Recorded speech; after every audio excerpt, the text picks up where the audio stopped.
acciones no se hacen esperar. Precisamente nuestro compañero Sergio Valdés conversó con varios políticos, parlamentarios ahí en el Congreso Nacional, quienes expresaron sus posturas a favor y en contra de lo que dijo el presidente. Sergio, adelante, te escuchamos.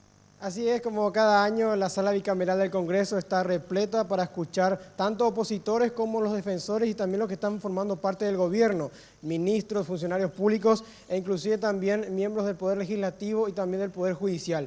Y vamos primeramente a ver en un material de apoyo con relación a lo que hacía Yamila Sgay, que se convirtió en ferro defensor de la gestión de Cartes, ya finalizando el discurso, porque para ser sinceros, como 6 ocasiones más o menos hubieron aplausos de parte del público que estaba presente en este discurso a lo que Cartes iba mencionando en los logros y también los avances de este gobierno. Yamila Sgay, que fue concejal de Asunción, se encontraba en la parte de atrás de la sala bicameral y de repente escuchó una voz que hacía una crítica de reproche y de descontento contra lo que decía Horacio Cartes. Según los datos que me pasaron, era la diputada Rocío Casco de Avanza País, quien se levantó ya casi al final del discurso del presidente Cartes y empezó a reprochar a lo que mencionaba el mandatario.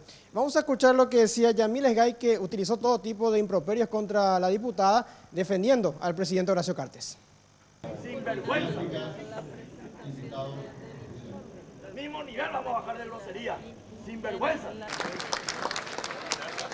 Estos badulas que están hablando como si nada. Ladrones, irrefutables. Son los números del presidente de la República. No pueden decir nada. Una partida de sinvergüenza y ladrones que siguen estando acá. Tienen que trabajar y dejarse de joder. Bueno, fuimos hasta la otra fuente, la otra campana, Rocío Casco, quien se defendió y dijo que está en todo su derecho de poder discutir y también poder opinar dentro de este lugar. Ya casi al final, y como reitero, me tocó varias veces cubrir y no hubo en ningún momento un hurrero tampoco dentro del discurso, una persona que se ponga a cuestionar el discurso de Horacio Cartes. Esto decía la diputada Rocío Casco defendiéndose de estas acusaciones de Yamila Sgay. Y cuando estás en un teatro hay gente que aplaude sentada, hay gente que aplaude de pie y hay otros que no nos gusta la obra.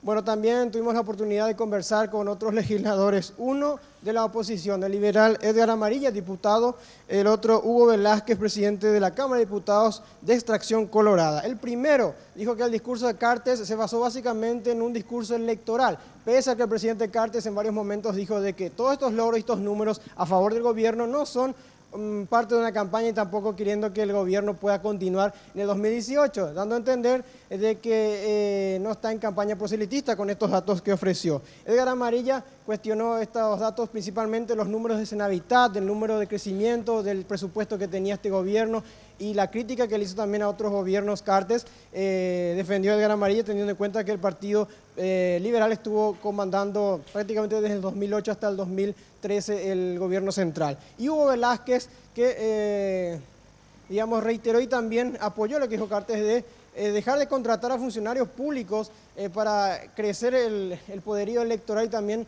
a los operadores dentro de los estamentos públicos. Esto decía Edgar Amarilla y Hugo Velázquez. Yo cuando escucho, por ejemplo, yo te puedo decir, cuando escucho la comparación de casas hechas de Senavitat o lo ejecutó, yo te puedo decir que traen números, no en porcentaje. Ningún gobierno recibió tanto dinero como Senavitat. Entonces vos el análisis tenés que hacer, ¿cuánto tuviste presupuesto para hacer? O sea, no puedo yo comparar ejecución, cantidad de casas, si los gobiernos anteriores no tuvieron nunca la cantidad de dinero. Entonces, desde ese punto de vista yo te puedo decir objetivamente que no corresponde. Ahora, no puedo decirte que mintió, para eso voy a llevar a mirar, pero me pareció un discurso más electoral. Un discurso que se ataca a gobiernos anteriores, no tiene nada que ver con su informe de gestión, o cuando de repente se olvida de 2 personas que están en manos del EPP, que cumplen 2 años, es lamentable. Enfoca mucho en el crecimiento económico, pero en el área social es como que está relegado a este gobierno. Presidente. No es cierto, o no viste los números que presentó. En Más sistema del de salud, por ejemplo, hay un niño que necesita terapia en estos momentos. IPS se está cayendo a pedazos, que también es responsabilidad del presidente de la República. Claro, y por eso estamos trabajando y estamos diciendo que faltan aún muchas cosas por hacer. O vamos a hacerle responsable en este 2 años y medio de gobierno de todo el problema de obras de infraestructura que tiene el gobierno de hace 30 años atrás. Ahora vamos a otro tema dentro del discurso de Horacio Cartes y las reacciones. La crisis socioeconómica y política que vive el país caribeño. Cartes mencionaba en una parte de que no va a apoyar a un gobierno autoritario y tampoco que esté contra los derechos humanos. Y a esto reaccionó la diputada Rocío Casco, que reflexionó y habló sobre los acusados en el caso Curubatú. Y esto es lo que decía. Y esta es mi opinión sobre lo que dijo Cartes. Esta es mi opinión sobre lo que dijo Cartes. Él sabe más de la violación de los derechos humanos en Venezuela que de la violación de los derechos humanos en Paraguay. En Paraguay le van a condenar 40 años a un inocente. Le van a condenar 25 años a otro inocente. Pero él tiene el tupé de venir a decir que no hay injerencia, que no hay injerencia, que la línea política internacional del país es de la no injerencia. Ve, según su óptica, lo que pasa en Venezuela. Pero aquí en Paraguay nosotros tenemos presos políticos. Hace 4 años clamando justicia. Es una vergüenza. Bueno, el gobierno y el país está atravesando 2 secuestros, el de Delio Morini y el de Aranfer. El presidente Cartes no mencionó esto y consultamos al ministro de Seguridad encargado de este tema, que es Francisco de Vargas. Sobre el caso le consultamos si tienen el informe de inteligencia con relación al paradero de ellos o a si continúan en vida con relación a ellos, porque el gobierno no está transmitiendo informaciones precisas ni tampoco detalles de los operativos de las Fuerzas de Tareas Conjuntas. El Francisco de Vargas en una primera parte de la entrevista nos menciona esto y también nos aclara de que la Policía Nacional va a tener más poderío y más acción en los operativos de la Senat, teniendo en cuenta de que el presidente Cartes por decreto resolvió de que los agentes de la Senat solamente puedan portar armas calibre 38 y también calibre 9 milímetros, no así armas de guerra. Esto decía Francisco de Vargas. ¿Y el IFER siguen con vida, ministro, según la información de ustedes? ¿Qué información? Los informes de inteligencia.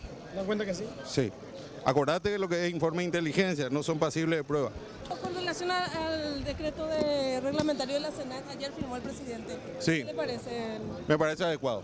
Me parece adecuado. Creo que es lo que corresponde. Aparte de hacer un acompañamiento con una reestructuración en la propia institución, ¿verdad? Bueno, estas fueron las reacciones en el Congreso post discurso de Horacio Cartes. Sergio, muchísimas gracias a este completo informe. De esta forma escuchábamos las reacciones que se generaban entre los parlamentarios en el Congreso Nacional.